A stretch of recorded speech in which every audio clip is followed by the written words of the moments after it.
usia 7 tahun, ya mulai dia balik misalnya, dia akan mulai belajar. Bagaimana cara belajar yang baik supaya cepat paham, gampang mengerti. Turun Quran surah ke-9 ayat 122. Amalannya di Quran surah 96 ayat yang pertama. Kemudian rinciannya diturunkan di Quran surah kedua ayat 282 di ujung ayatnya.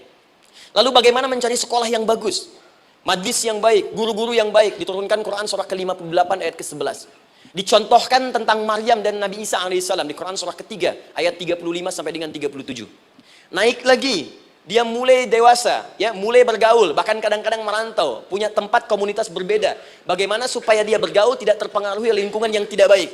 Maaf ya, kadang-kadang ibu yang sudah mengandung, melahirkan, ayah mencari nafkah, tiba-tiba anak pergi bahkan ke kampus, ke sekolah, dapat teman yang gak bagus, pulang-pulang mengecewakan Anda.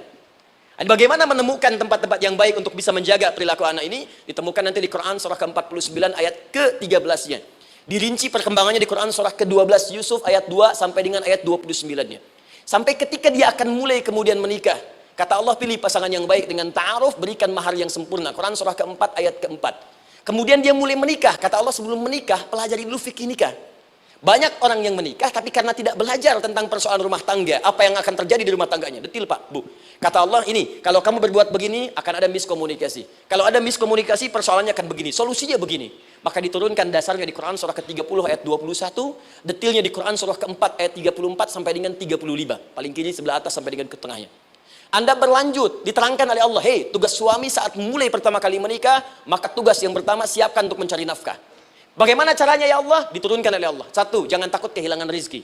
Jangan pernah mencuri. Jangan pernah ngambil punya orang. Karena punya kamu akan saya berikan sempurna. Kamu ngambil punya orang, maka kamu akan menyulitkan diri sendiri. Itu akan dikembalikan pada yang berhak. Ya, turun Quran surah ke-51 ayat 22. Dirinci, begini cara nyarinya. Quran surah kedua ayat 168. Kalau Anda ingin cepat, baru bergerak, rezekinya sudah dapat. Quran surah kedua ayat 172. Ada yang dahsyat, dia belum keluar, rezekinya yang mendatangi dia. Jadi nanti di Al-Quran ada 8 jenis rizki. Di antara yang paling hebat, ada yang belum Anda datang, rizkinya sudah menjemput. Ada orang mendatangi rizki, ada rizki mendatangi dia. Contoh, Al-Imam Asy-Syafi'i sedang berdiskusi dengan Imam Malik gurunya. Kata Imam Asy-Syafi'i, Syekh, rizki itu mesti saya cari dulu, baru kita dapat. Kata gurunya, ya Syafi'i, ada rizki yang cukup kita beramal dekat kepada Allah, dia akan datang tanpa kita cari dengan ikhtiar manusia. Kata Syafi'i, mustahil. Kata Quran kan kita kerja dulu, baru datang. Kata Imam Malik gurunya, kamu yang belum sampai. Kita amalkan ini, rizki datang. Maka berhenti sampai di situ, Imam Syafi'i pamit. Di jalan tiba-tiba, beliau mendapati ada panen anggur, Pak, Bu. Terus dipanggil sama yang punya kebun. Ya, pemuda.